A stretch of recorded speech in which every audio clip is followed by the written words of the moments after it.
I will begin by paying homage to our teacher, the Buddha, the noble and perfectly enlightened one.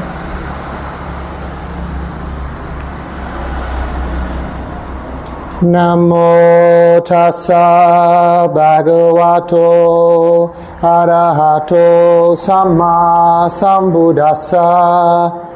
Namo tassa bhagavato arahato samma sambuddhassa. Namo tassa bhagavato arahato samma sambuddhassa. Bhutang Dhammang Sanghang Namassami.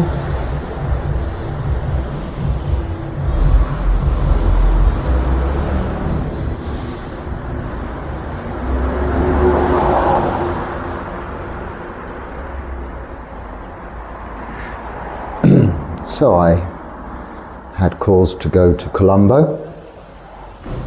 It was an interesting little trip. Just finishing off the tests that need to be done before my appointment at the end of this week. Tomorrow for a little... I'm an old vehicle, like an old motor car. I just have to go into the shop, as you would say in America, into the shop. In England we say the garage. And shop, I think, is short for workshop. So this old motor has to go into the shop for a little repair work. And before one can take it back on the road, and in this case, before it goes into the shop for its repair work, I don't know about other countries, but certainly in the UK, every year we have to get a certificate by a recognised car mechanic, motor mechanic, engineer, to say that the vehicle is all working properly, safe and good to be on the road. So in order that I'm good to be on the road and go for my bit of treatment, I've had many tests, and to really just save a little time, as it's a hospital that has all sorts going on in it where I am going. I also have included getting my usual annual eye checks that I have into this.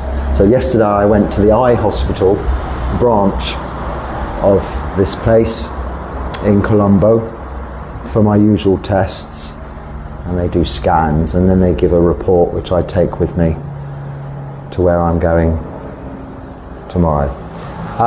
This just is part of the course. People might say, well, are you really worried? This is just you after all, just the body, which you so often say is not you. Just this sack of skin containing bones and horrible things, and very much just our vehicle. But what we must remember, it is our vehicle for practice.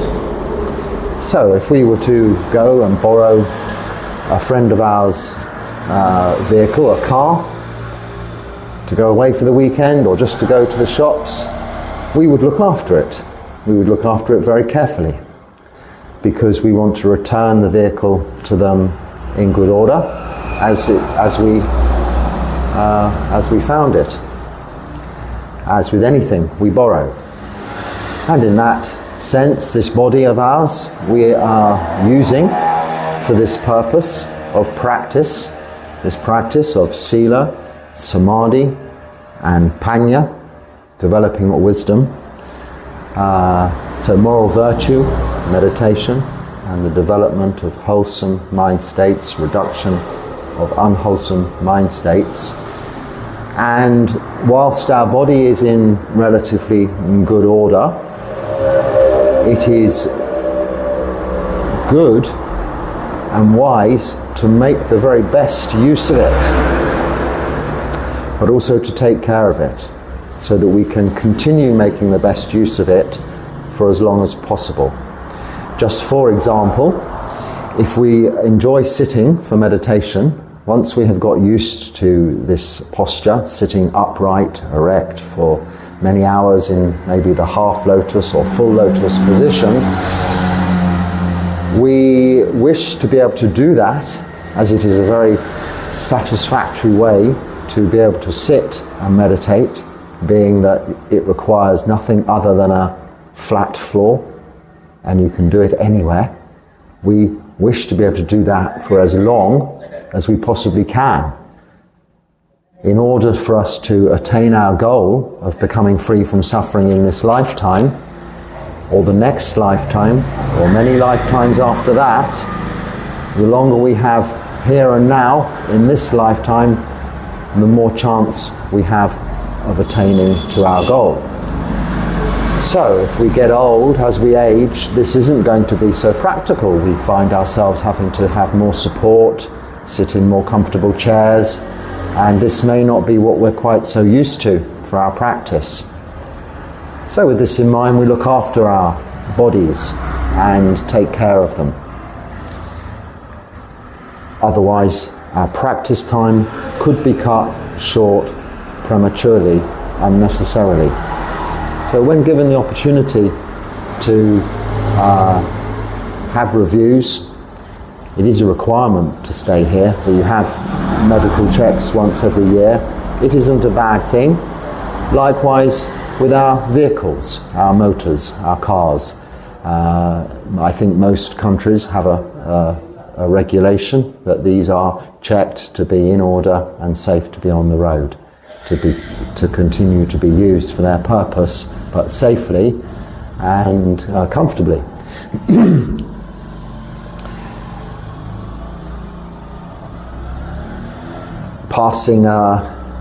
I didn't make any recordings. I didn't get my phone out at all yesterday until I got to the hospital, because the appointments are sent through on there by a sort of an SMS message. So it saves a lot of confusion. You can just show them that on arrival. But I try to not really use my phone so much in public, and I did on one occasion make a little video of the train journey, but I have decided not to bother with this side of things. We'll leave that to the experts, because there are many wonderful, beautiful videos of this country, Sri Lanka, on YouTube already. You do not need my contribution. But it was an interesting trip. I went on the bus. It goes more or less along the coast road, because I'm on the west coast, as is Colombo, but I'm some 60, 70 kilometres south of Colombo. I went on it was quite a busy road, busy journey, busy bus, but it's very nice. The monks get a seat at the front.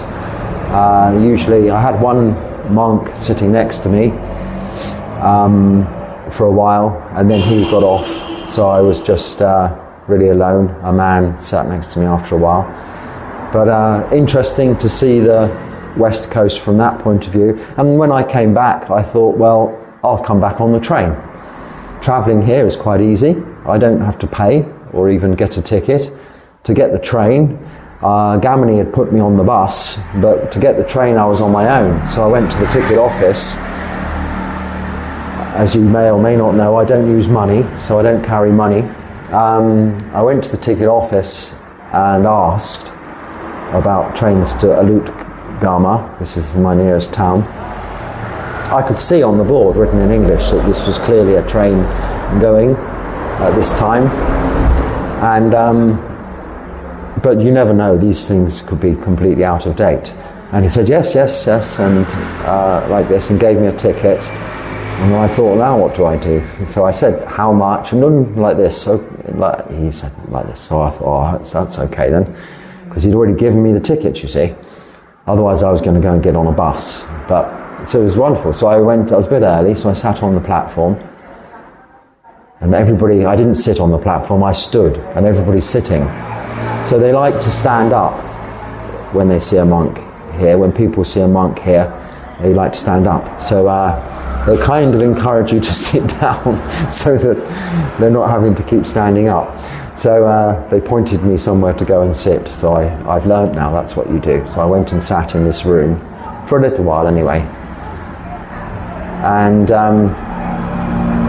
returned on the train. And so it was an interesting journey. There was a karaoke man singing some music I didn't recognise. There was a knife-selling man who got this big sack of stainless steel knives, which I didn't know were knives at first, and saying his spiel, produced a foot-long stainless steel knife, and to prove how sharp it was, started slashing at this piece of A4 paper down its edges, slicing it into ribbons. And I thought, really, you wouldn't see that in many places. A man yielding a foot-long, razor-sharp stainless steel blade in front of a relatively full train. I'm fortunately again in, as they call it, the clergy seat, reserved for clergy, it says in English, monk. I'm a clergyman. He's slashing away at this piece of paper, and I'm thinking, wow, this is unique. This is a unique experience, only made strange to me because it's not what we're used to seeing where I come from. But he was demonstrating how sharp the knife was, and he sold many knives for just something like it looked to me to be 200 rupees each of these knives. He tapped it on the handrail to show it was quite solid. It seemed a good knife for what is the equivalent in English money of about 50 pence. Or we could say 50 or 60 cents in dollars. I don't know about euros. They are after my time. But I noticed on my way, driving on the bus, there was a garage. I suppose that's why I'm thinking of garages. There was an old Volkswagen VW Beetle, the old style Beetle car. I had a similar one to drive around with when I was in South Africa, and they're very fun, solid though, very solid, safe feeling cars. But what's particularly interesting about them is they're very simple. They have an engine in the back, but it is a very simple engine with no, as we see these days, modern electronic controls. I think they're even air-cooled, just cooled by the air, so no even water system much going around them to cool them down. I'm not a car fanatic or anything like that, but what I'm really referring to is the very simplicity of this vehicle with its four wheels, its engine, and a very basic interior. And this was actually the popularity. When it became into the market, whenever this was in the 1960s or something, its popularity was because of its cheapness, but it also later became popular because of its, I think, simplicity. People could, as they say, pimp my ride, I think they say in America, decorate it up a little bit and make it a little bit more exciting. But it was a bottom of the market, low market, cheap but reliable vehicle that would go anywhere, drive through deserts, through water and all of this sort of thing. Why? Because there was nothing much to go wrong with it. So the concentration was on providing the basic necessities that you need to get from A to B with enduring quality. So made very well, made to last, and with as little possible to go wrong. And to this day, they are still on the road. They're now very expensive kind of vehicles because they're collector's pieces. And why have they lasted? Because of their simplicity and their appeal also. But a lot of their appeal, I think, subconsciously comes from the fact that they have this lasting quality, this endurance. And by this, because they're by no means the most attractive vehicle on the road, they have gained, I suppose, appeal because we have got used to to seeing them. But they've endured not only physically by having been cared for and maintained, but even when really left alone, because of their simplicity, lasted a long time. And because of their well-made construction, they've sustained the advances. They've gone through all of the advances to, I mean, I see cars now and I wouldn't know what kind of car it is, what make of car it is. And sometimes I look at them. I was on Pindapata this morning, and sometimes the cars come past me and I think, where did that come from?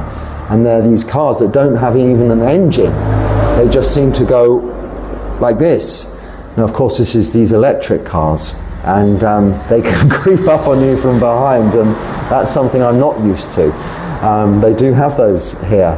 So I look in wonderment at these thinking, wow, it's a silent car. If all of the cars out of this window, and buses and lorries and things, were like that, you'd probably just hear the tyres on the road. Wouldn't that be a strange thing? But what this put me in mind of, seeing this Beetle car, this Volkswagen, its simplicity, was this life of renunciation, but actually all of our lives, lay people also, because I've got a very, I was going to look at the comments and questions, but once again, I've started talking. But one question that really did get my attention, and very much the kind of question that I like, was because it was just 2 words and a question mark. I think it was the video where I was talking about renunciation, and the subscriber's question was, what for? And I thought, well, if you watch the whole video, hopefully I do explain that, but as it's such a good question, I'm just going to talk about that a little again. And that is what for. Because this renunciation, this simplification of our lives, like this Volkswagen Beetle, leaves much less to go wrong, much less to be maintained, fewer needs, less requirements. What we want, our desires, our cravings, our thirst, these things will still arise. But when we have the realization that we have all we need to get from A to B, the extra comfortable seats, the padding on the door linings, the air conditioning, the heated steering wheel, all of these other accessories are no longer so important. When all of those things are breaking down and causing people undue stress, expense, more visits into the shop, the garage, the workshop than a simple vehicle, then you can really see the benefits of simplicity in that form of transport, as an analogy. But in terms of our lives, it is the same. We accumulate all these accoutrements, these accessories that we think we need, but they're just to satisfy our desires, our cravings, our thirst, which, as we know from all of these talks and everything I speak about and you comment upon, because this is a two-way interaction, that these are insatiable and can never be satisfied. And that is why we practice renunciation, why we give things up. Now, it isn't something everyone has to do, or it certainly isn't something we have to say, okay, I'm giving everything up. We can just take one simple thing and try it out. Now, for example, if you take sugar in your tea or coffee. Now, I know in some countries where I am, they make tea and coffee with the sugar in it, but in the West, you tend to add it afterwards. So this is an example. If you were to give up sugar, say maybe in the New Year's resolution, you had made this to give up sugar in your tea or coffee, or maybe you have 2 and you're going to reduce it to 1. Just something as simple as that. What does it show you? Let's say you give up sugar. Just by not doing something, after a short while you get used to the taste of the tea, the taste of the coffee. In fact, the taste of the tea, the taste of the coffee improves. It gets to taste like tea. It gets to taste like coffee. You experience the truth, that of the experience of drinking tea, the experience of drinking coffee, not that of the experience of drinking sweetness, which is what is appealing to us. Sweetness. Craving for sweetness, and this sweetness then fuels this craving, this thirst, this desire for more sweetness. Now, it is, of course, as you get used to and enjoy and appreciate the taste of tea and coffee, that you have the craving, the thirst, the desire for the tea or for the coffee in its own right. But this is for the true experience of drinking the tea or the coffee, and whilst it is still not something you need, because water would suffice to satisfy your thirst, and water is all you need for your body's requirement, at least you have dispensed with the addition of one extra aspect, sugar, by having refrained from adding it. So you haven't had to do anything. Renunciation isn't about doing anything, it's about not doing. So you stop adding sugar, and what are the ramifications of that? Well, you no longer have to have sugar, which requires you to have gone and bought it if you're a lay person, or for me to have had it offered here. I'm allowed to keep something like sugar for 14 days because I think it comes under the 14-day tonics. I think that's the case. I don't use sugar myself, so I'm not quite sure on that. Coffee and tea come under medicines, so they don't have to be re-offered. But sugar every 14 days has to be re-offered. But here, the ramifications are huge, because you try and keep sugar here in your kuti, it's just full of ants straight away. It doesn't matter how much you wrap it up, seal it, it just seems to attract ants, because the humidity gets to make it damp and then the ants come.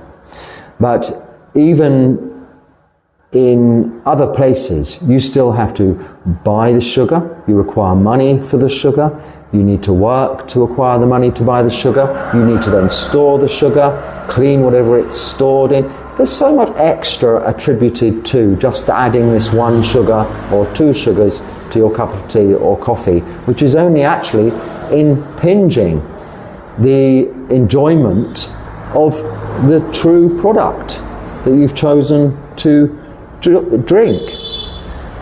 So this is just one slightly, let's say, I don't know, silly example, but it shows you the reason and answers the question, what for? Why? And why is what for a good question? Because the best question you can have is, even simpler than what for, is why. It's just one word. Ask yourself continually, why? Ask others continually, why? Now, if you have children, or have had children, or if you can remember back to the age when you are maybe 3 or 4, maybe 2 or 3, I suppose we'll all vary in this. Our children go through this particular time when whatever you say, they say why. And as annoying as that is as a parent, because it is, if you haven't developed, I think actually for it not to annoy you, you'd have to be an enlightened being. But it does get a little irritating because of course it's why, you give the answer, why, you give the answer, why. It isn't ridiculous though.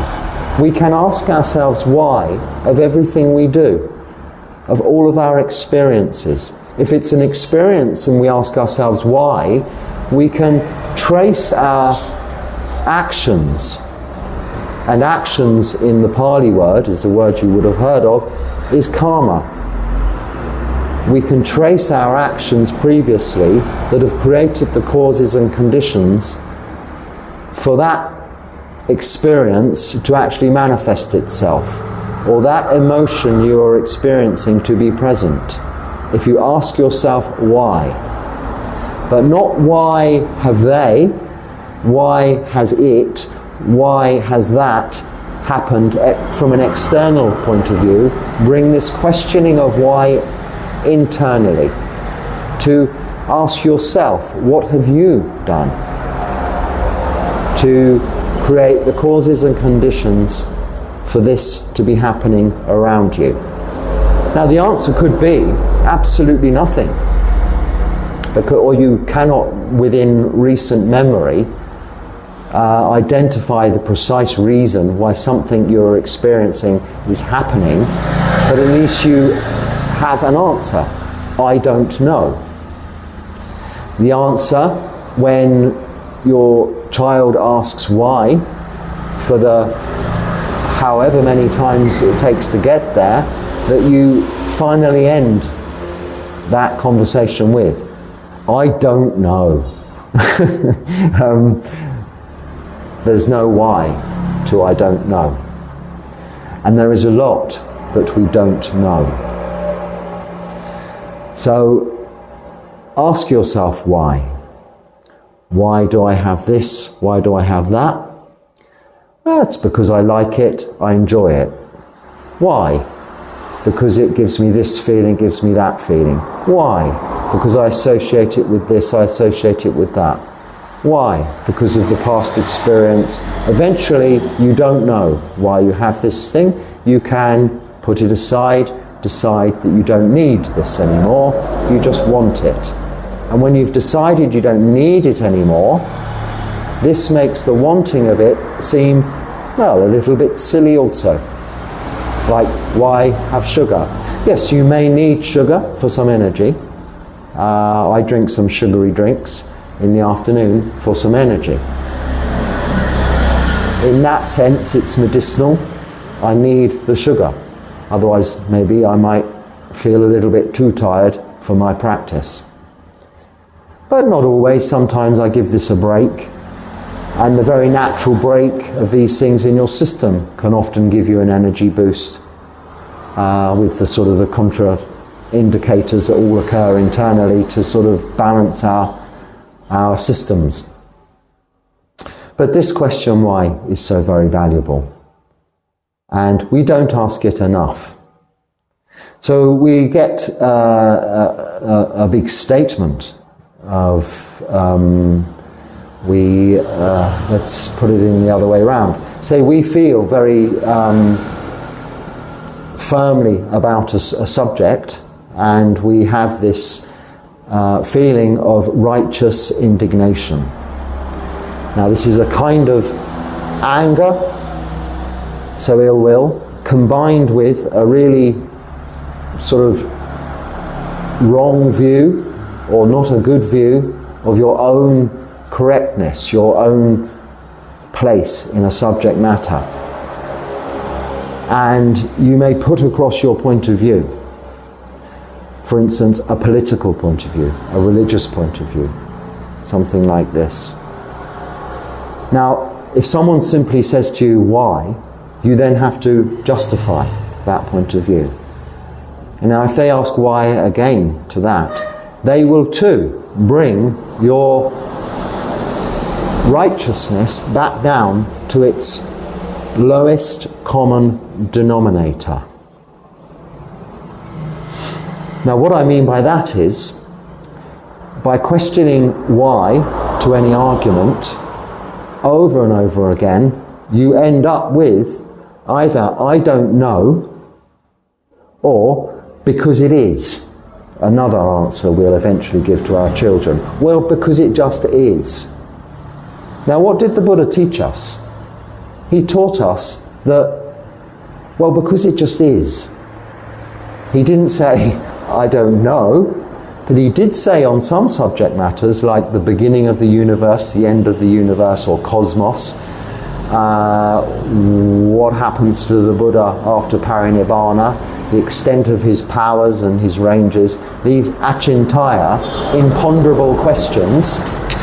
Was there a beginning? Is there an end? Where does it start? Where does it end? These things that we cannot see for ourselves in this lifetime, although he teaches us how to see it for ourselves eventually, we cannot see it for ourselves within this lifetime, so therefore don't waste this lifetime trying to answer imponderable questions. It is better to say, because it just is. It's just that, the way it is.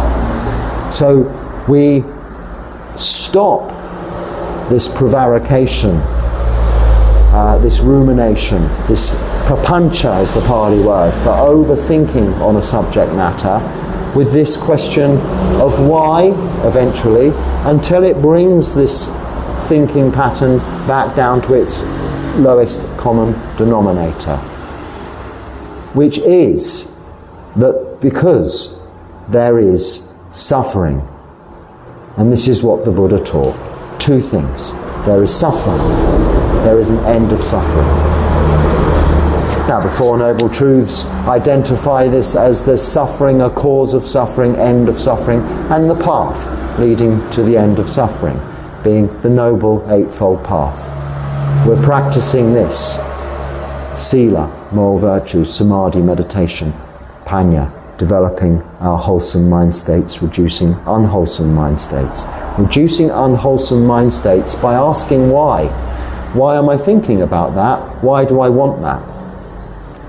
When it is you don't know, you know it's not because you need it.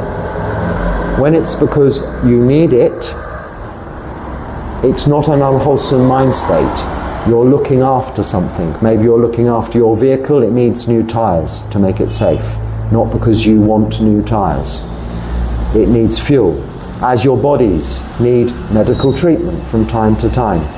This is why we have a requisite in our four requisites that we reflect upon in our chanting, the monks reflect upon in their chanting, and nuns in their chanting every day, our four requisites of the robes, food, shelter, and medicine, in that order. We require these robes to get our food, so that's why it's in that order. But these four requisites are very simple. And why are they very simple? Because what can go wrong with this outfit I'm wearing now? It can get a little hole, which I have to repair. It can get smelly and dirty, as it does in this hot climate. So it just goes in a bucket of water, rinse, hung in the sun, and out again. And back on again. Sometimes I'm not wearing this, and that's why, as I explain. Food, I go every day with this metal bowl, collect my food. So this is one of our four requisites. It's the bowl, really, but it also encompasses, that comes under our artakarya, which are the 8 requisites. But the content, the food I get each day, are the sustaining requisites we need to sustain our lives in this lowest common denominator form. because you can't get much lower than that. And I'm putting this lowness in a higher, on a pedestal, just because the word low sounds like it's the bottom of the market. The lowest common denominator is this purity, like the Volkswagen Beetle, this simplicity, this enduring capability to not go wrong. Wherever I am in the world, eventually if I walk around for the morning with this bowl, someone will put some food in it. Even if I don't know the language, cannot speak, people will try more often to put money in it, but I cannot accept money, so I have to say no. This generally makes them realize it's for food. It happens wherever you go. Here it especially happens, as I've spoken about before. And then shelter, this too. I mean, for monks can be very simple. Here is a very simple room, bathroom. It's more than I need. It's adequate. It's sufficient. Anything else in here is unnecessary. So when I go, I expect Damini will take me in his tuk-tuk. When I go to the hospital, I take all my artacarya, my requisites, my things I own with me, because I might die, I might become ill, I might never be able to come back, but I'll leave this room as if I was never to return. So that anything I leave within it is for the next occupant, but I'll leave it clean, tidy, and everything I need will come with me. That will be my bowl, which will have in it my phone and any documents I have to take, these reports and tests with me to the hospital, all go in the bowl. It's like my suitcase, very good, it's waterproof when it's got the lid on it. Passport, visas, that kind of thing. Goes in there. Robes I'm wearing, Sangati has to come with me because I mustn't be parted overnight from my Pindapat or my Sangati. That's my third outer robe. Other than that, there's nothing for me to take. So everything else remains. And this is like the VW Beetle in life. It's actually as simple as human beings we can get. Now I was looking very admirably, I was looking very admirably at Balalā the Cat the other evening as she was getting ready to go out for her night, because she goes out at night. She goes out hunting. So that's how she eats. And I thought, you know, she's got it even down to a finer art than us monks. Like in the Bob Marley song with Two Little Birds. I have two little birds just out there every morning. Very beautiful little tweet tweet tune they sing. And it is the simplest of life, isn't it? That they can just, these animals, in that simple form, go off, find their food, sleep, meet their mates, procreate their species, etc. But they need nothing else. Maybe a little kindness and attention, a little pat on the back or a stroke like this from time to time. They seem to enjoy that. But other than that, nothing else. So some metta, some karuna, some mudita. But what do they exhibit? What do they show as a result of them having nothing complicated in their lives? They really do show that mindfulness, that astuteness, that awareness, because they have to have that to survive, to be alive. But there's nothing to complicate their existence. And that's why they are enduring species. Birds have been around longer than ourselves. I don't know about cats, they're mammalian like ourselves, so probably not so long.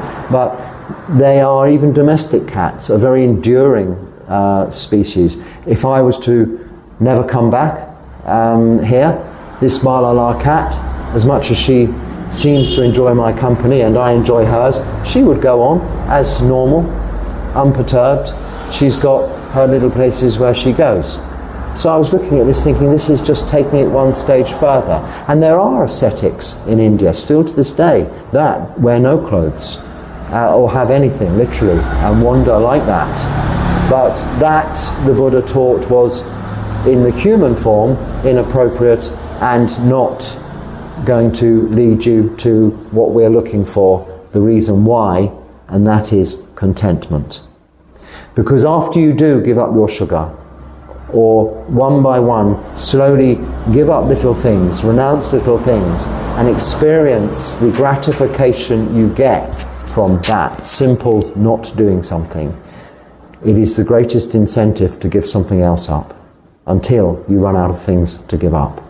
I'm continually looking for things to give up.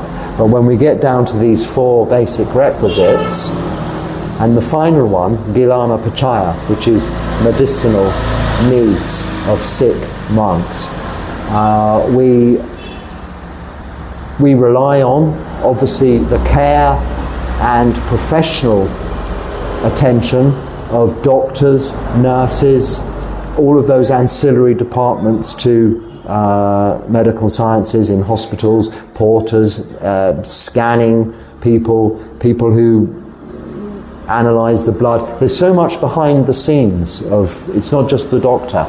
I've had the fortune to see all of this just recently, having had so many tests. All of the tests, I'm very happy to say, are okay, and I'm very fortunate to be healthy at this age without any ailments, other than this quick body. It's like body shop, not so much, because it's just bodily repairs. It's nothing really deep in the engine or the mechanics. It's just a ripped muscle, that's all. I'm very fortunate in that respect. But I've seen all that goes behind this care. And as a monk in a Buddhist country, I've also experienced that where possible, they offer you this care without charging you. The tuk-tuks that took me from the bus to the hospital didn't ask for payment. Now, I did ask Yamini to put the correct amount of money in an envelope that I could give to them anyway, which is what I did.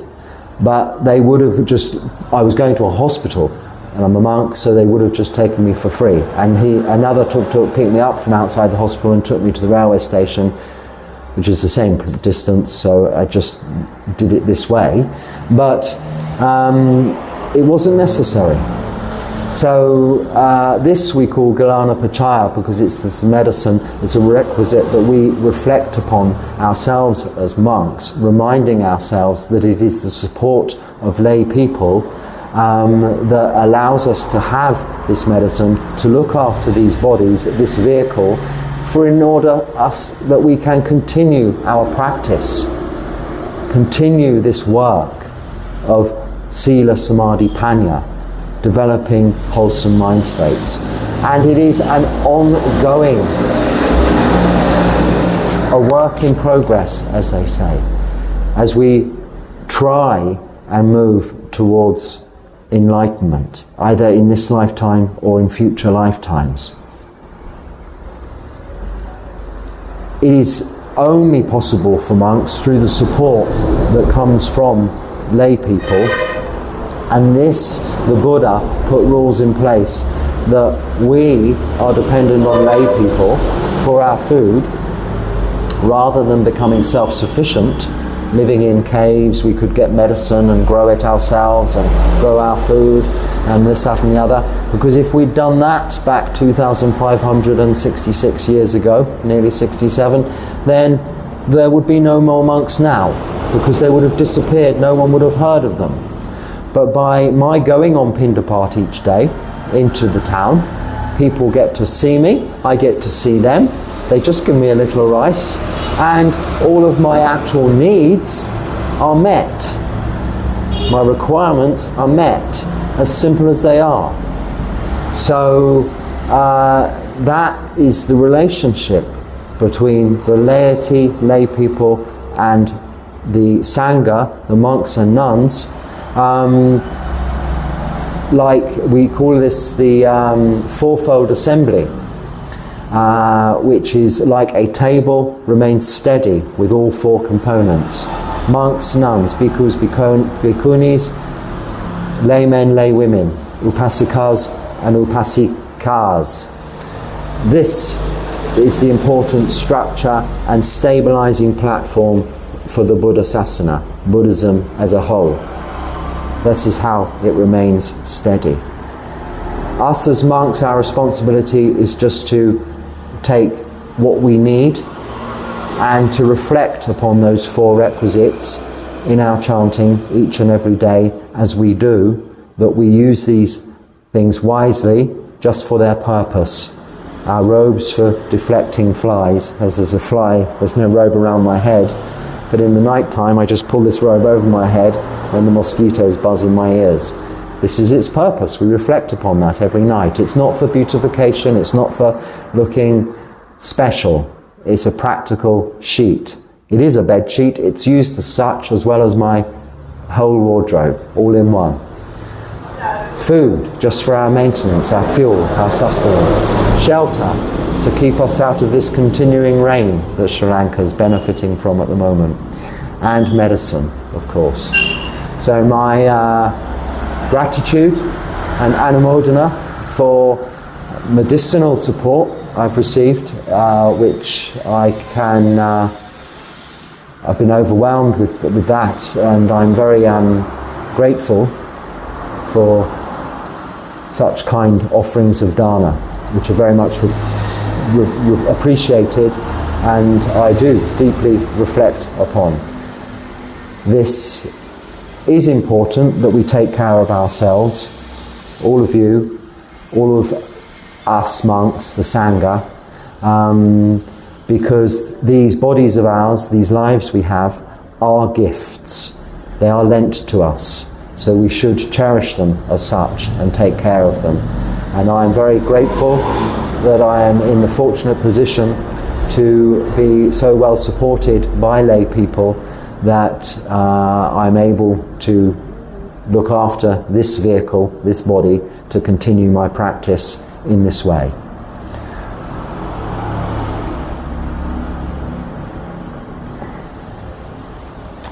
I've got plenty more to say, but I think at this point time is running on, so I should bring it to an end. And I hope there's something useful in there that you can use. If not, you can just let it go. In the meantime, thank you for watching. Be happy and stay well.